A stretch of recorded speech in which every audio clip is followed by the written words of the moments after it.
Ladies and gentlemen, we are back live again. Sorry about that. I just found out that when I did this, I went to what's called Live Studio and started sharing this to a bunch of different groups and stuff like that. Well, little did I know that Facebook kicked it out and no music being played. It's just me and him talking and stuff like that. So I apologize if it froze on it or it didn't, but it was just crazy that it just happened right now. So we are back. My voice is copywritten. So that is weird that it happened. I don't know why it did it the way it did it. It was just that I've never had that experience before that it do that. And so I'm just apologize, guys, that it froze. But you know what? Let me first say this, that I think that is also the factor of what's going on with the live streaming, because I'm sure that is all the effects of all these DJs live streaming and stuff like that. And it's what's happening. You know, it's nothing we can do about that per se. So I'm going to go ahead and start inviting. Do it again, George. Introduce yourself and tell everybody, we're going to do this from get-go. Sorry about that. It's all good. Oh, well, it's a DJ background that goes back, 30 years now. Long time, more than most of these newcomer DJs have been alive, I started with house music, of course. Latin music became a big part of my life a little bit after, but started with CVO, Chicago's very own. My boy Al Do It Like This, amongst a lot of other great DJs. None of our guys really became producers, they've all done tracks and things like that, but nothing major. I myself did a few other things as well. Then came Latin music, and I quickly made a big name for myself, since there wasn't a lot of DJs that were blending, things like salsa, cumbia, bachata, merengue, all of the reggaeton, all of the above. And that became my thing, is I brought the house culture into our Latin mixing, for myself. A lot of DJs weren't doing that. You yourself were doing it, of course. Which we did some projects together, which made us some good money. Hey, it's not the same nowadays, Right. I moved on to radio and was blessed to be able to land a spot on La X Tropical. Not amongst other DJs, because other DJs came after, and there was groups of DJs kind of sharing an hour. But I had my own show from 12 to 1 and then from 5 to 6 called La Mixta. Being alone, having my own show and competing, I was competing with things like the B96, street mix from 5 to 6, and their lunch hour, and putting up good ratings. That was a great deal for a Latin DJ, because we didn't have a voice back then. But ever since, it was, I became. I've always been very humble. I never gave myself enough, credit on my abilities, but club owners and promoters did, and it became a pretty busy career, man. Luckily, I'm still at it, except now we're all sitting at home, because of this virus, enjoying little things like this. All right, so I gotta repeat this in case people are just joining in. We started the show at 8 o'clock. It's just weird that they kicked us out.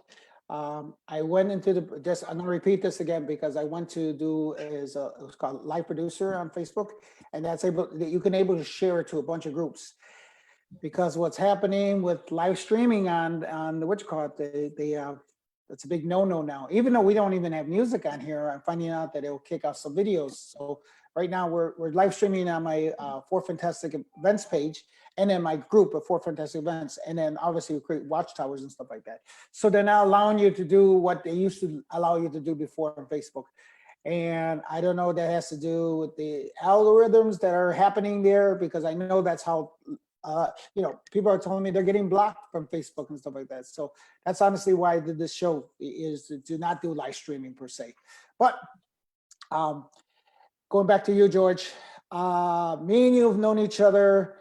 I want to say that we've known each other for, now, you mentioned that Al Do It were you there also at DJ Pound with him when they Oh were? yeah, oh yeah, oh yeah, yeah.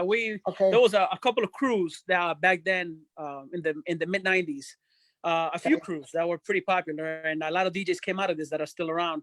From Top Rock, which is where DJ Pound Right. came out of, and then we all threw parties in every hall you could think about, any high school you could think about. We did our famous St. Greg's party, St. Ben's. Right. We were the same crew doing all the parties together. It was just a bunch of us together. All these flyers that you'll see a lot of our names back from early '90s, and we were blessed to do this for such a long time. I left the scene for a little while, and when I joined the Marines in 1996, yeah, hoorah! It's a family. That became another family for me. Yep. And wasn't I kind of missed a lot of events during that time, but when I came back from the Marines, is when I hit it hard with Latin music. Okay. So it was kind of like a passing of the torch for me from house to that. All right. When you were a house DJ, was it DJ Play at that time, or was it? It was always DJ Play. Okay. It was always DJ Play. So how did you come up with DJ Play? I mean, I actually, it's a funny story. It wasn't. Okay. I didn't come up with the name. Okay. I've always been into the hip hop culture, So in the beginning, Okay. I was doing graffiti. Okay. So, So my tagging name, and you go back to this culture too, because you were a breakdancer, right? Yep.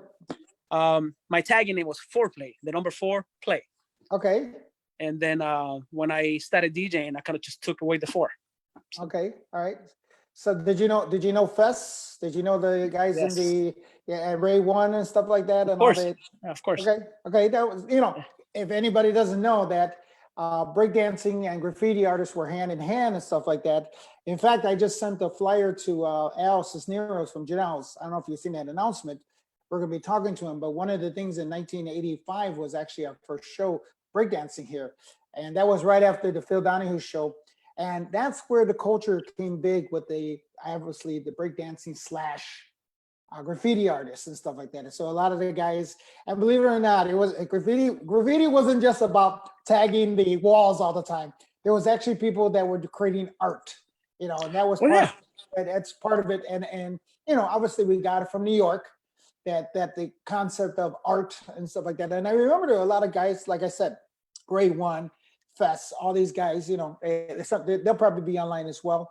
They did a lot of that was a way of us doing art. I didn't get into it. I got into more of the breakdancing. When you were doing since you talked about the graffiti, were you doing house music? Were you also a breakdancer too? Were you? I tried. I tried breakdancing. Yeah, I sucked. I was horrible. So that's how you knew. That's how you knew right away. I knew how to floor rock. But I had no helicopter, no ground way. Just a little floor rock. Okay, that's funny. So, what transitioned you to the house music then? What transitioned you? Because that would be. I have a group of my buddies that we were like in 7th grade together, and one of my guys is DJ Magic. He goes back to this. Crew DJ Magic. So we grew up on a street called Mozart, by Mozart in Irving Park. Okay. And the Mozart boys, and one of my guys had Pepe had equipment. His brother had equipment in a garage, and made me fall in love with the Technique 1200s back then. A little MTX mixer. I had no idea how to use any of this shit, but it just sounded cool. I had nothing else going on.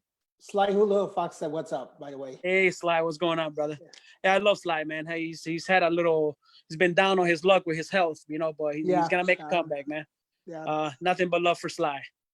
So it was a great experience, even just seeing how other people were DJing. I had no idea. I saw crates of records. I didn't know what to do with them. My experience with DJing was copying one cassette to another, man, recording music from the radio, and then one of my buddies, Vladi, our crew back then knew him as Kilo. His mom purchase some equipment. She knew that we liked it, and it was my best friend for many years. She put some equipment down in a daycare. She owned a daycare out, near Mozart over there by Irving. And well, we started DJing in the daycare. We started just trying to teach ourselves. And during that time, I was in CVO and started learning more and paying attention to some of the guys. And it just kicked in. Now, music was always my background, so I didn't have a hard time matching beats. It's not, there was no sync button back then. Nope. We couldn't. Nope. we couldn't sync anything. And it just became a thing, man. I was DJing day and night, driving my mother crazy at home. It was my mother, my sister, and myself in a little 1-bedroom basement. And I was blessed enough that she supported my DJing, and she let me put my equipment in the dining room, on top of the dining room table, and it stood there for years, man. 2 years, I think we had it until we moved out. I was DJing all day, all night, just really trying to get better. Like so then that's when you went into the Marines, right? Right after that, I was I became a road warrior with this DJing thing, man. We were doing parties on buses. I was taking equipment on buses. I didn't have a car for a while, so during that time, we were doing whatever it took to do a party. Right. And then after that, I left for the Marines. Once I had the wind under my wings, I guess, and took off, I needed to grow up. So I was never a bad kid. I didn't do anything, no gambling and any of that crazy stuff. Well, I mean, from talking to a bunch of DJs, the common thread that I see that people have is that either parents are very supportive. You probably didn't have time to be in the game because you were doing the music per se, Correct. And I'm sure there were many friends around you who were also game bangers too. I had plenty of gambling friends. Yeah. We come from rough neighborhoods. It's not right. But I chose to focus on something healthy like music. Right, and I think that's one of the messages I'm getting from all these people I talk about is that it took away from that the opportunity to get in trouble and stuff like that, and we created fun as far as DJing. We created fun and to have parents that actually are very supportive of it. I think that's really important because what I'm seeing here is that's really important for even kids today, right now. Some kids, a little 14-year-old kid comes up to mom and says, "Mom, I want a DJ equipment." Any parent out there, buy it for them. That's keep your kid out of trouble. It really is. Right, exactly. So that's kind of the message I want to make sure that people understand. Any kids and stuff and moms and dads, if you feel like, man, he's really into music, and I'm talking about not just DJing, but instrument wise, music wise, a trumpet, a flute player, anything, get them into music because that creates artists. And let's look at right now, DJs, look at how much is DJ Tiesto making a year. $6 million a year and stuff like that. I mean, it's just right. And just what I'm saying, it's like I think people misunderstand the idea of what a DJ can do and what a DJ, where they come from, and and honestly, that's really the kind of the pulse of the show, is to show that this is an art form. And then for you going to the Marines, you come back now. Why Latin music after all that? Why? So it was in my blood. I'm Colombian. So we come from a big mixture of music, from salsa to vallenato to even bachata, merengue, cumbia. Music is huge, and I grew up with it, and it was always something that I used even in my house music. I played a lot of Latin house, anything that gave me those drums, those feels, because your body moves, man. I've always had music from background from my mother, all my aunts, all my uncles. It was only natural that I was gonna do a transition into Latin music. And once I started experimenting with blending Latin music, I fell in love with it. I don't think I like the challenge. You could do a lot more creatively with the beats that I love. My bongos, my congas, I couldn't do that with house. I needed something more. I didn't give up on house music. You continue to play house for the rest of your life. It's a culture. It's in the heart. It doesn't go away. But Latin music really just it sparked something in me. It sparked some new creativity, and it's really what took me to other heights. Well, take me if correct me if I'm wrong about this, but I remember when merengue was the big thing. Merengue. Yeah. There was the merengazos, the merengue.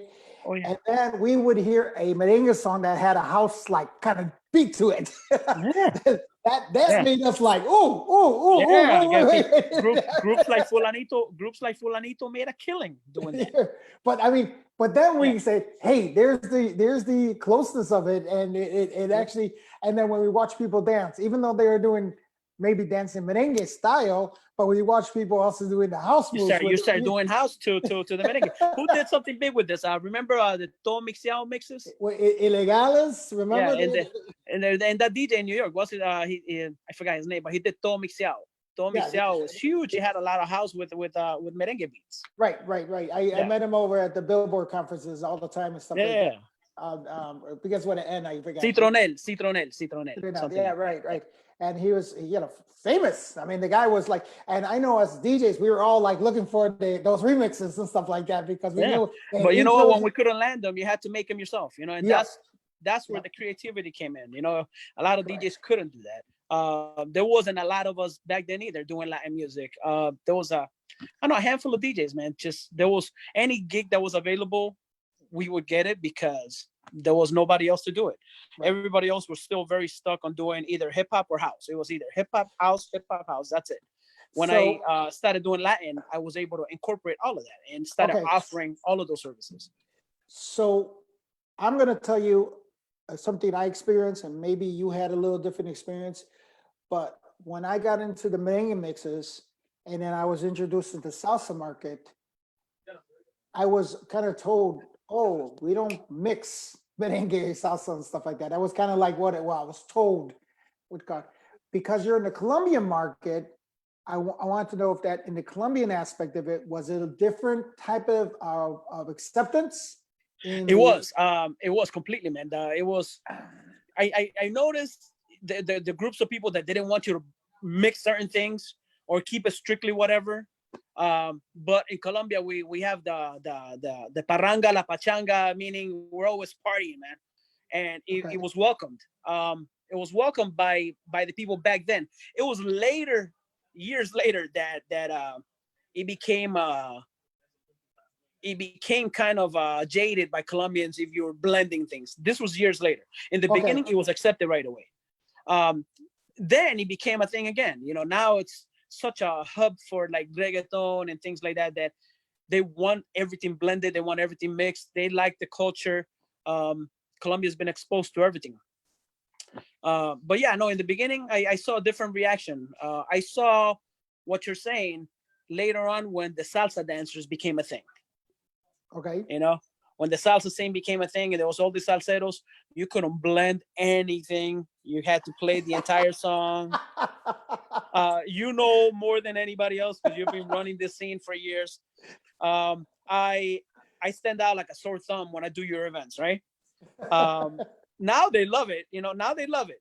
But for a long time they didn't. If you didn't let a song finish. Well, oh boy. I have somebody who told me something funny about mixing. And I think, and this is pre-mixing per se. This is the beginning of mixing. So he was a dancer, and you'll find out who it is later on when I'll be interviewing him. But he was talking about he was dancing for the first time. It wasn't house music. It was dance music, right? Regular dancing, right? Or dance funk, whatever you want to call it. And he said to himself, "Damn, this is the longest 10-minute song I ever heard." Little did he know it was a mix that was going, there were 3 songs I'd already played. Yeah. He kept saying, and he's dancing with the girl and stuff like that. And he goes, "Man, this is the fucking longest song I ever danced to." And I guess, and understandably, and taking it back to Wichita, I can understand that some dancers tend to say, "Hey, it's too long" and stuff like that.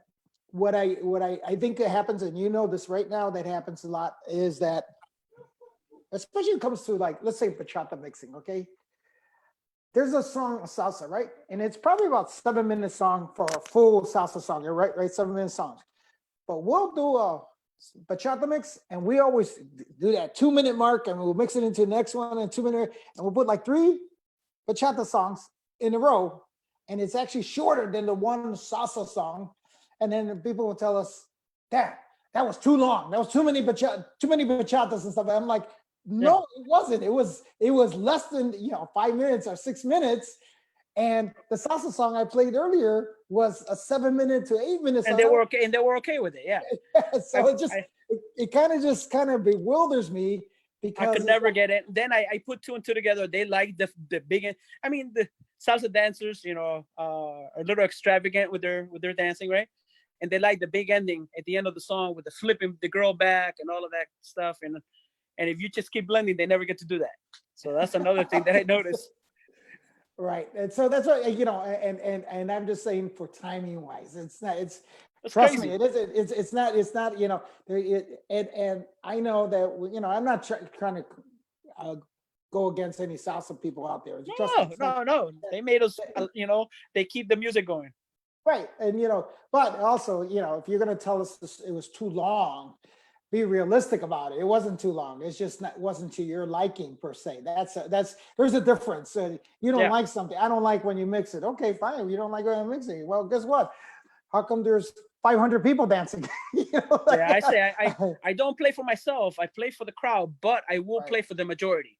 I'm not gonna stop doing something that a couple hundred people are enjoying at the time because 2 people don't want to hear it. You know what I mean? Right.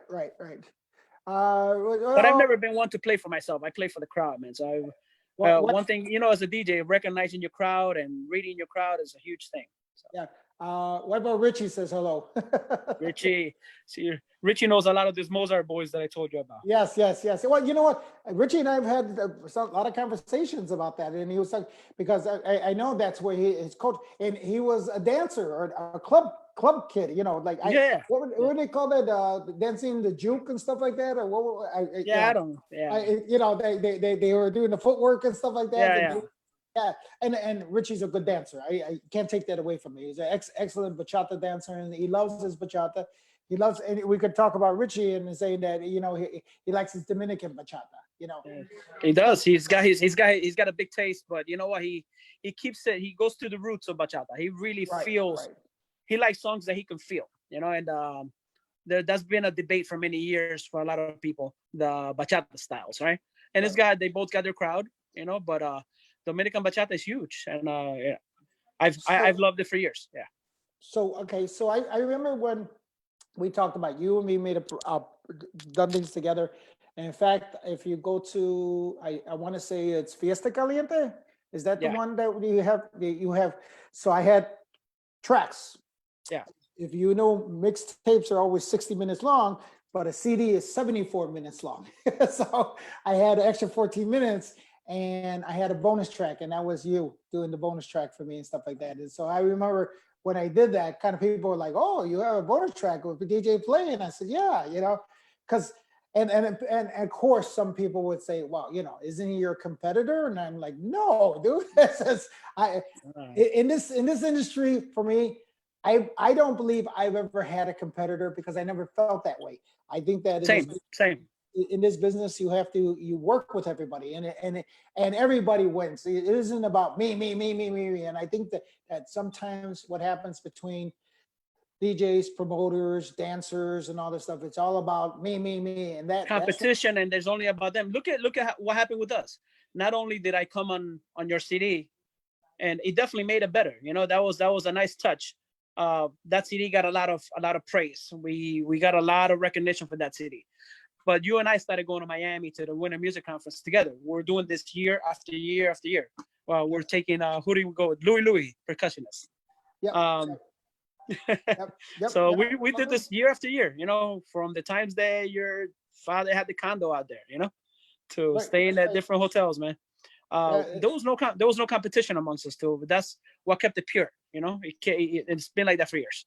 Right. Right. So I mean, and that's going back to even what you said about we went to the Winter Music Conference because that conference taught us, even though we were in the Latin market, I remember that was where we were representing the Latin aspect of the Winter Music Conference. If you remember that with Joe Grande Correct. and stuff like that. Yeah, yeah. I And, read Joe Grande put us on some panels, and I appreciate him. I still remember him. Yeah. Yes, Joe Grande. If you don't know who Joe Grande is, he was the manager of Met Booty Girls. He was actually the guys who brought it Diamond Girl.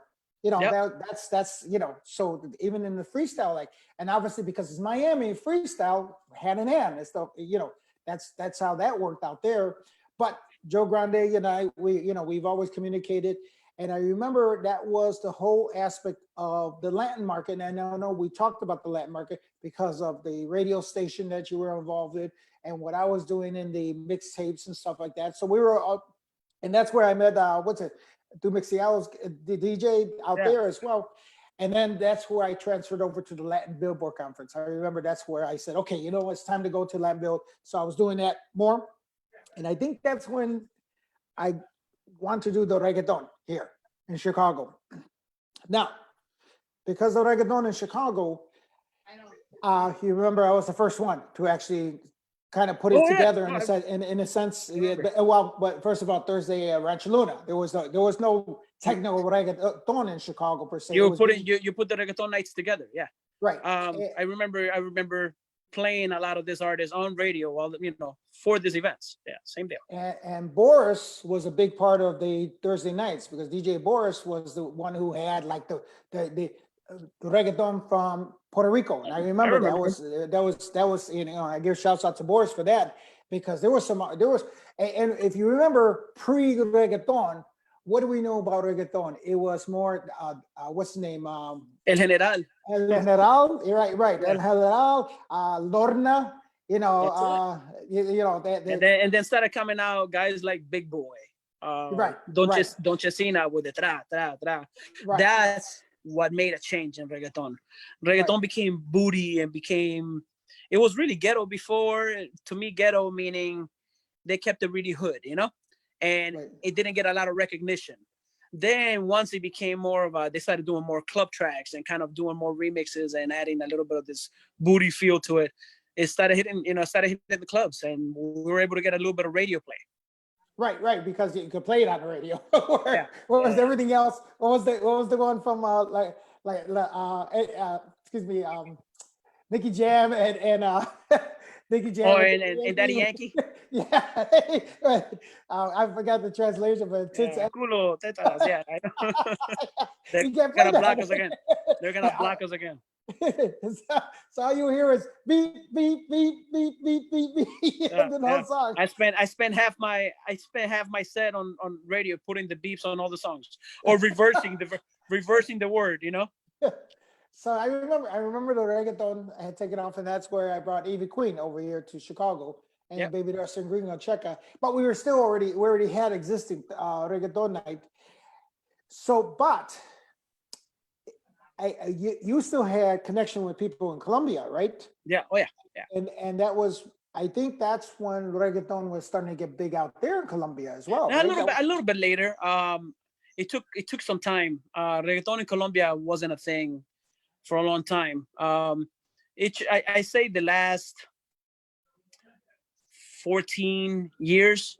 Okay. It's been huge. The past 10 years has been humongous. Right.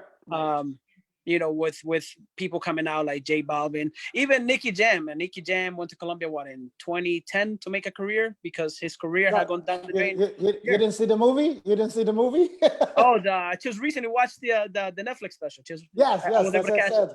Yeah, it was. That's majority of it was in my city. I'm from Medellin, so it was nice to see it. Right, I like right. that. So are you aware that I have booked Nicky Jam here? And I was one of his results of not showing up and his manager told me what was going on and stuff like that. And he didn't show. And it was understood exactly what the movie shows. If anybody watches it, you understand what I'm talking about. Not surprising. But I got my money back. I got my deposit back and stuff like that. But I knew what was going on and stuff like that. So they kind of warned me ahead of time. It was one of the unfortunate things and stuff like that. I wanted Nicky Jam or Daddy Yankee, but I couldn't afford Daddy Yankee. So it was Nicky Jam. But we did end up bringing Daddy Yankee here at the Aragon, if you remember. Yes. It was right. It was with Elvis Crespo, Daddy Yankee, and Victor Manuel. I think it was. I remember that. I was there. Yeah, that was there. Of course, you were by the radio station, Lackey's, Yeah. and stuff like that time and stuff like that. So that was incredible. 8,000 people, it was incredible and stuff like that. So I mean, it had its wave of music. Now here comes the bachata phase into the music, and that's what I want to talk to you about. Because I know in the early parts of bachata, it was the Dominican bachata. That was the the Anthony Santos and all this stuff. What is your feeling about the music now that we have all these remixes with everything else that's going on as far as the English bachata? I'm a little conflicted with the English bachata, but it's got its place. You know what I mean? I am conflicted because I love Dominican bachata to the core. Just because it comes with all those rhythms and that I told you that are what made my Latin career what it is. I feel like it loses a lot of that in these remixes that are being done. It doesn't have that same feel. They call it bachata sensual because they dance it differently too. I'm all about the dancing part. I love it. Either one could do it. But as far as a feel for the music, I don't get as attached to the new bachata as I do to Dominican bachata. Well, I'm going to tell you what I think a lot of people miss, especially with the new dancers, new bachata dancers. There's so much beautiful, the out there, beautiful, real Dominican bachata. And I don't mean it's not real, but I'm talking about the Dominican bachata. There's so much out there, and I think some of these guys miss those songs because either when you play it, they like, it ain't in English and it ain't bachata suave, so guess what? I ain't dancing to it. But there's actually really good songs out there. Oh, they completely miss the point when it comes to that. But I mean, it wasn't. It's not their thing. It's not everybody's flavor. And in order to break bachata to new generations, it had to evolve a little bit. A lot of we continue to love the Dominican bachata because of the old school feel to it, more the original, in quotations there. But there's a lot of new dancers that don't have that feel for the music itself. They love dancing, so they'll dance to whatever they like, and this is what they happen to like. It doesn't necessarily, they're not connecting with the music itself. And of course, Richie's all like thumbs up and likes, like, love, everything you're saying right now. So I know Richie's a big, there's also, and nothing against that people like or dislike any time, but let's face it, that we're in Midwest. So Correct. there's somewhat of a imbalance in the sense of you go to the East Coast or you go to the West Coast, man, there's tons of people that, grew up with it, basically Dominicans and, Puerto Ricans. You're 100% correct. The tropical feel is more in the coast, right? Whether it's East or West. That is not the majority here in the Midwest, of course, so it would be a big difference if it was a majority. There's the Bohemian feel in the islands, or the Bohemian feel that you feel when you go to Miami or to New York or anywhere in the East Coast. You're going to feel it in the music. Here, just a little bit more narrow-minded. Yeah. Narrow-minded is a word that I hope I don't get, hung for using this one. But yeah, the Midwest is a little bit more narrow-minded in music. Yeah, somebody must be calling you. My daughter right away. She has the best time. So what I was going to tell you is that, but let's be honest with you, since you're in radio, there is no tropical radio here in Chicago. That's the biggest problem. And I don't mean this in a derogative way to anybody out there as a promoter, but what I always said to people, because I do 5 nights a week in Chicago, technically I am the radio station for a lot of people here because of the fact that I'm doing, if somebody wants to go out and listen to Latin music, they come to, the Tuesday nights here, Wednesday nights there, Thursday nights there, Friday nights there, basically. They're not logging in. They're not logging on to their favorite station and listening to their music on a Well, daily basis. and since someone had made that point, is that even though there is those online, to listen, we as DJs, and I say we as DJs, create the environment of a tropical night to the crowd that is here. So there's a different feel from just playing song after song after song on a computer, as opposed being in a Latin event, and you're feeling it, and you're seeing the dancing, and you're doing all of that. All of those factors make a difference because, and a perfect example, you have a song, they have no clue with it, but you see 300 people dancing to the song, you're going to be like, shit, this must be a good song.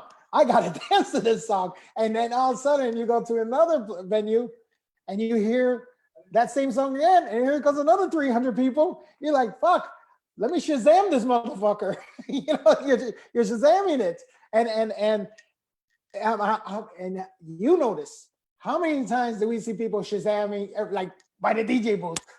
Dude, I had you always, I think every set that I've done for years, somebody will stand next to you to Shazam something. Right. It's just DJs too. DJs do that too. I've done that. I think we've all done it. There's everybody's got a song that somebody else doesn't have, Right. But what I'm saying is that, because even with some live mixing that I've done, people like, I did one with music from Peru, right? So music from Peru, music from Cuba, they don't get to hear it because it's, in Cuba and in Peru, but there's a lot of good music coming out of those two countries and stuff like that. A lot of stuff coming out of Colombia now, but we kind of know that Colombian sound. We know the boogaloo. We know that, that's become its own culture. In fact, what happened just recently, Wisin and Yandel and Victor Manuel do a boogaloo song together. Yeah. And it's a huge hit, and so that's huge. And like Trump says, it's huge. So the thing is that we as DJs have kind of a responsibility to people and saying, listen, there's a lot of music out there. We're going to play it. And there's a lot of really good Latin music out there. With you being on radio and you being in the club scene and stuff like that, where do you think this direction is going to happen after this COVID thing? What is your thoughts on now that? I think it's gonna kick off right where it was. I think the difference is that we're gonna see a lot of live acts. Everybody wants to see live music right now. Everybody wants to see all the artists. All the artists have been holding back, working on new material. So I think we're gonna be overwhelmed with the amount of music that's gonna be coming out shortly. You're talking locally live or the artists as far as like the concerts? I think even large artists. I'm hoping that they become a little bit more flexible so that we could get a variety of artists here in Chicago rather than just the same 3 or 4 that we get every year. Right. Well, I mean, that also has to do with the promoters and money and so forth and so on. Yeah. I mean, I get that and stuff like that. But there's gonna be no shortage. There's gonna be no shortage of music coming up. My prediction is that there's gonna be album after album coming, man. Everybody's in the studio working right now.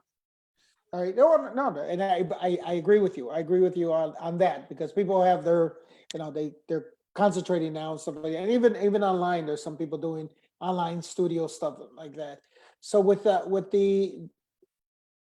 in your opinion, as far as Latin music, and I'm specifically talking about Latin music as a whole with you, what do you think is going to happen with the salsa scene and the bachata scene? And, as far as like for instance, we already know the bachata has gotten big. They got the Bachata Festival as well.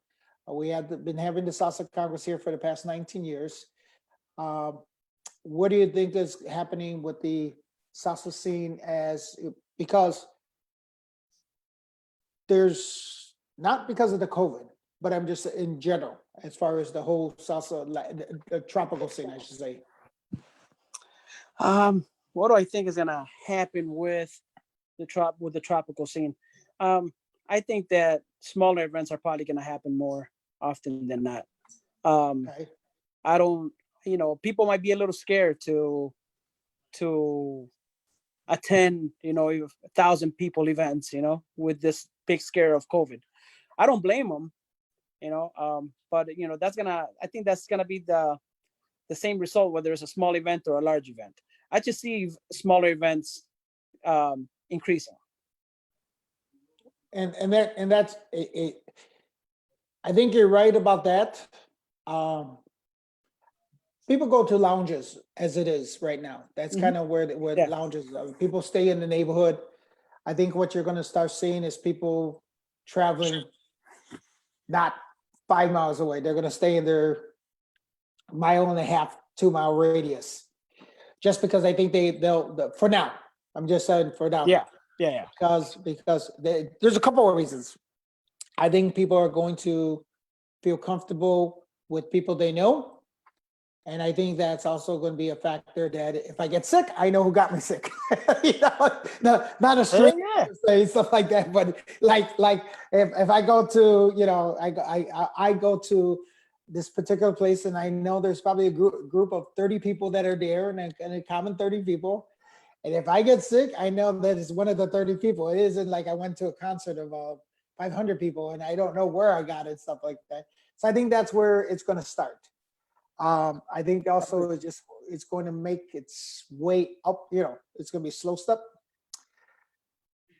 In your career as a DJ, where would you consider your best highlight? What have you done to say, you know what, this is it. This is the top that I can say, because I know we all believe that there's more, but honestly, but if there was something you could say that you've done that you can say like, wow, I did not expect it, and this was incredible. My experience on radio was great, but it's everything that came after that that I loved. I loved being able to open for different artists. From for artists that are huge now, from anything from Anuel to any reggaeton artist you could think of, right? But I loved that there was a period of time where I did a tour with Chivas Regal, the whiskey brand. Yeah. I thought that I was at my highest point during that time. Definitely they went out of the way to make me feel like a superstar, man. You're opening all these big venues and custom made truck with your photo on the side of it. I thought it was awesome. We did it in Chicago. Didn't they have a DJ? The truck had a DJ equipment part of it or something? Yeah. The truck had a custom DJ booth and a dance floor and lighting. Both sides of the truck opened up. We had professional dancers that were casted in New York. It was a huge thing. It was three DJs that we had. DJ Lucho from New York, myself, Dino Latino was one of them as well. And we did this nationwide. It was several major cities we're in Texas and Houston, we're in LA, Miami, New York, Chicago. And being picked out of, I think we had in the audition, it was like 400 DJs. That's when I first worked with a great friend of mine for many years. Her name is Milena Echeverry. And Milena Echeverry was one of the people that really influenced this part of my career.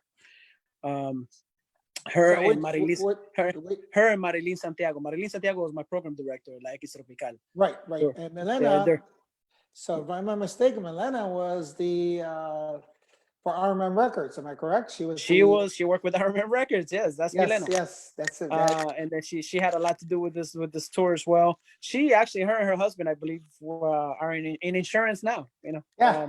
They were insurance back then. Yes. Yeah, they've done this. So that was one of the things that kind of got me into the business. But yeah, there was. That was one of the highest points in my career. I like many other people still, I don't think that I'm gonna hit a crazy spurt in career now, but definitely a lot more stuff that I want to do. And I still have a lot of creativity left to give out, and a lot of product that I want to put out. Right. I mean, that's what I was going to tell you, is that doing this show, and me and you communicated 3 weeks ago about the show, and I told you about this, and you were like one of I mean, the first 3 weeks was crazy because the dates all got filled up right away. I think I contacted you, and you contacted me back about 2 days later, and I already had 3 weeks already filled up. And I'm filled up into June with this show and stuff like that. But one of the things that I'm really thankful for is that, like, for instance, you talk about what your past, and I think what people are realizing, and it goes back to the whole thing that I said, man. How many times have people heard you mix in front of the crowd, or in front of the DJ booth, or in front of the dance floor, right? But they don't know you play. I mean, you, meaning you, and you come from Mozart and Irving Park and stuff like that. And I think that's important moving forward with everything else that's going on, because now we're real human beings, but there's a story behind the human being. And I think that's important, that people out there get to hear your story, even though, and I think that this is a good thing for all of us. I'm hoping that this is going to translate into more and more people that I interview in the business. I don't care if I've known you for 30 plus years, like George here, or if I've known you for 30 days, I want to interview you. And this is a perfect example of, like, I've known you for 30 years, and yet there's things I don't know about you. So that's that goes a lot with a lot of people that I've interviewed with. And trust me, and if anybody knows, if nobody knows this, I didn't talk to him about what I'm going to interview him per se. I gave him a kind of key questions that I might ask, but it isn't like, tell me and then I'll tell you. So I'm really happy that you tell everybody your history. I'm hearing it new. You're hearing it new as well. So it's really nice. We got about 5 minutes left of the show.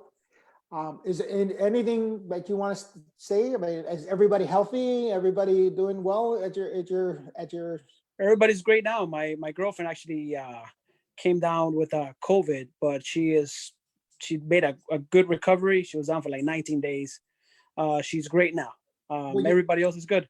Were you in contact? I mean, were you next to her because your girlfriend and stuff like that? I wasn't in the beginning, and then I was. I wanted to take care of her. So yeah, you gotta be present. And I don't. A lot of people would tell you to stay away. I just couldn't, and I was blessed to not be sick, and to not develop any symptoms, and but everybody's well now. No, that's surprising, because like I don't know if you know, Luigi had he had his experience, and he was in the hospital, and he was I followed and I saw, and that we definitely prayed for him. That was, but I think that's what we're finding out, is this thing affects people very differently in very different ways. There's no standard how this affects people. It isn't, because like you said, she was infected, and you were next to her, and you're not in the hospital, you're not in a respirator, and then you find out that kids are getting sick. It isn't just young and old. It isn't and obviously there's the people who have pre-existing. We know that those are the ones that are in a higher risk per se and stuff like that. I mean, anything you want to say to people, as far as staying safe, because you said you experienced your girlfriend going through it. Yeah, definitely stay home. This coronavirus to a lot of people was a lot of hype. It's not. It's real. People are dying. People are getting sick. Stay home, quarantine, and stay safe. Stay safe. Wear the mask. Cool. All right, guys. It's that time. I appreciate your time. Play. I know you were telling me earlier that you were taking not coronavirus, but you were taking. Just running around. And then trying to put this damn poker games together, Angelo. It's still oh, by the way, go ahead. Why don't you go ahead, sell yourself? That's a different life. All right. He does Texas Hold'em, right? That's it. Definitely. Poker's a big part of my life. Yes. That's it. Wait, before we leave, hey, this is one thing. You have been, I forgot what the show is on Vegas, right? You were, The World Series of Poker. Yeah, you were, you were, I you were played that. on there. This is probably the first year that I'm not gonna participate because it's been canceled. It's been postponed. Right. But I've played the World Series of Poker for the past, I don't know, 14, 15 years. Yeah, so you're huge in that scene. I mean, in the. Oh, I love it. I love it. It's a lifestyle. It's you know, as long as you're good, you know, you can't go losing all your mortgage money. No, but that's a big thing because that's a whole. But that's your other life. Yeah. per se. That's another life. Yeah, that's good. I mean, I remember that was what I was like. And then what's his name? Our good friend who passed away, Richie. Richie passed away. He was Yeah. also another person that was big into poker. Yeah, Richie played a lot of poker with me. Yeah, We got to know each other in the underground poker circuits of Chicago. Yeah. yeah, that was it. And then Richie and I know each other because he used to own Richie's on the south side. So just in case Yeah, anybody, yeah. know. So that was Richie, Yeah. big time poker player and stuff like that. So it's just funny how people in their other hobbies, I was gonna say habits. I wear many hats. Hold on one second. I'm about to go into my Colombian hat. Hold on. See, I wear many hats. There goes. This is the one that you'll be seeing at the Columbia Fest. There you go. Yes. And I don't know if I told you, but I'm gonna be interviewing George Ortega. As well. Tell George I got a hat for him. Tell George I got a hat for him. All right, my brother. Thank you very much. Appreciate it. Thank you for the love, Angelo. Love you, buddy. See you soon. All right. This Stay is safe. the show. Thank you.